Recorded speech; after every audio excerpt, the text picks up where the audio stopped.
Um, I've done this video now. This is the fourth time because I keep screwing up the video or the editing or something. It just doesn't seem right. And I keep trying to do it over again.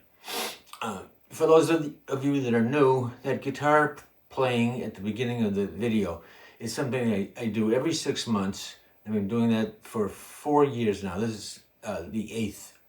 I do it every 6 months. This is the 8th chapter. And the thought that I had originally was that at some point we'd be able to watch each 6-month period and see the decline in my skills. Oddly, I still have a fairly good ability to play that, even though my ability to play a lot of other things has diminished substantially. So anyhow, let me tell you about the last 6 months since I last talked to you folks in April. In that chapter in April, I talked about my new album that I was making that I had hoped to release by May. And I didn't get it out by May, but I got it out by June. And I got a lot of really good response from it. It's available on all the streaming services. Just look for My Friend Parky by me, David Rabinow. And if you want to go to iTunes or Amazon Bandcamp, you can download it for $5.99, and that money goes to the Michael J. Fox Foundation. So I was pretty high on making that album. It was really coming together, and I was feeling great. The next month or so, maybe 2 months, I was really feeling good. Then all of a sudden, everything happened.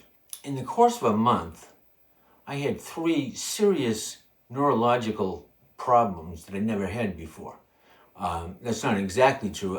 One of them was a difference in my tremor, but all 3 of these happened all at once, and it was kind of scary. It was because the logical conclusion is that it was either a stroke or silent stroke or TIA, or just a significant progression in my disease. And the 3 symptoms I had was, first of all, my tremor, which is really very well managed by medication, had gotten really wild. I mean, it was so wild that I couldn't hold a glass, I couldn't drink, I couldn't do anything. Using my computer, that mouse just wouldn't go where I wanted it to go. And that was unusual. And when I went to my movement disorder specialist, which is what they call neurologists who deal with Parkinson's and other movement disorders, she felt that I might be experiencing levodopa-induced dyskinesia, which is something that is a constant thing for people who take levodopa, which is the standard treatment for Parkinson's.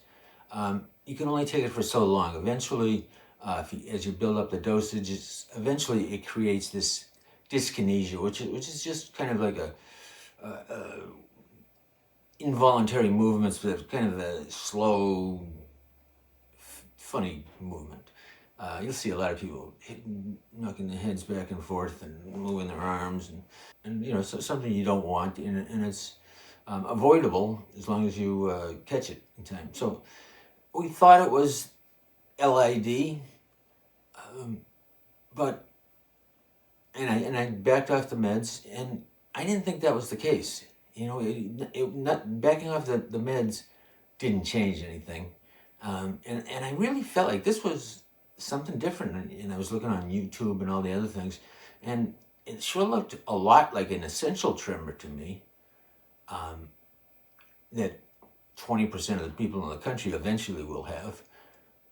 And that's just the shaky hands that you see on older people, and sometimes it's in their voice, but I didn't know. And then I had a very strange situation. I was at my dentist, and I was having trouble making words, just talking, normal talking, and I'd stumble on words, and I'm still doing it a little bit, but it's mostly gone away. A few days later, I was seeing strange yellow lines in my vision, which made it really hard to see. So I had these 3 things. They all hit in about a 2-week period, and the logical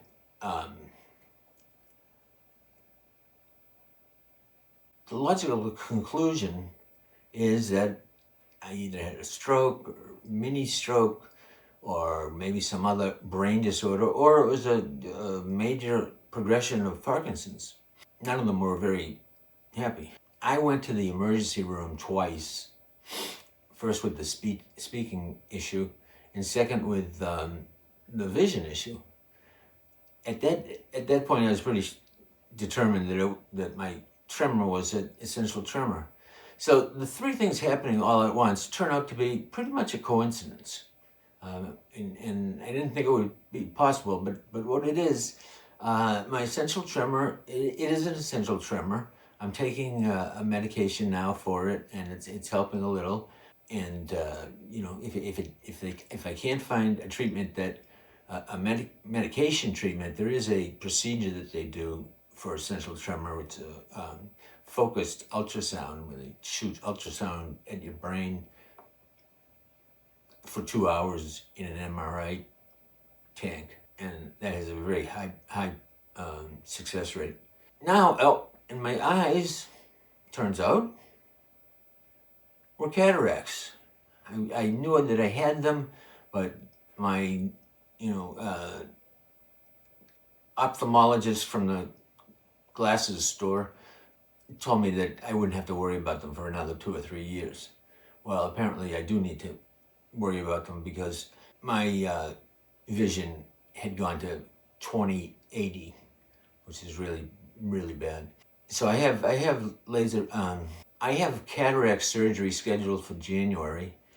In the meantime, he wrote me a prescription for my new vision, and it's really helped a lot. These glasses are the magnification on them, it's wild, but they work, and that's good. So I went through all this stuff. I've had, I think it was 5 CTs, no, maybe 4 CTs with and without contrast, 3 MRIs with and without contrast, ultrasound, X-rays, everything to try to locate what they thought was a stroke.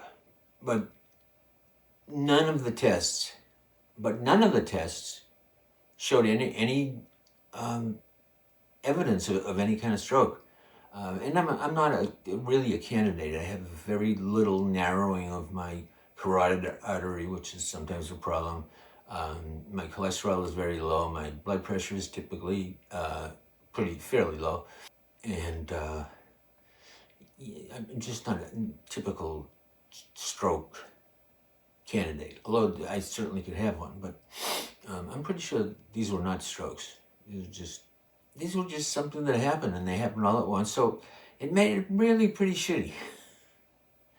And now I'm at a point where I'm feeling a lot better. Everything's kind of working. I'm actually playing a lot better. If you'd seen the one that I made 2 months ago, you wouldn't believe how much I struggled with that guitar piece. I made a few mistakes today, but nothing like what I had before. So as I said, I released my album, and I also wrote a song for the upcoming World Parkinson's Congress Convention, 2026. The World's Parkinson's Congress, 2026, it'll be in May.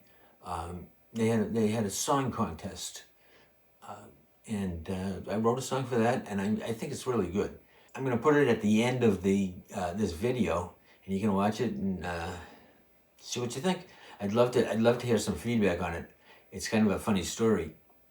I used the whole workflow of how I make songs is now using a lot of AI tools.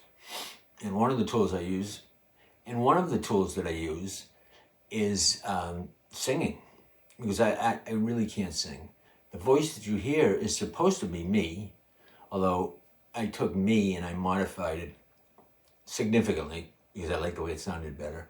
But when I wrote this song, and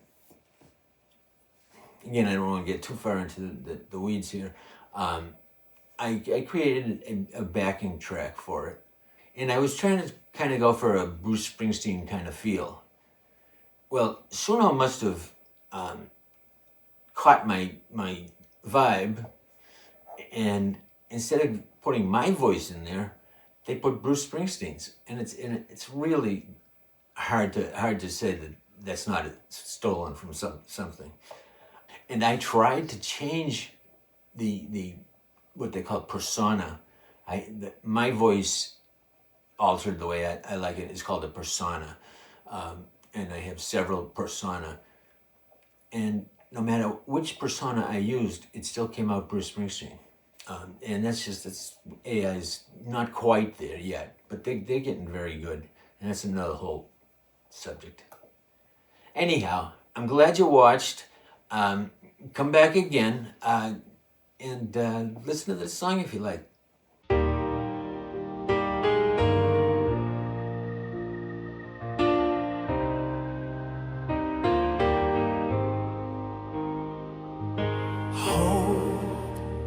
An interesting idea. What it is isn't always clear. I hope I have a good day. I hope I can always find my way. I hope I've helped someone in some way.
Progress today makes me feel like it might be soon.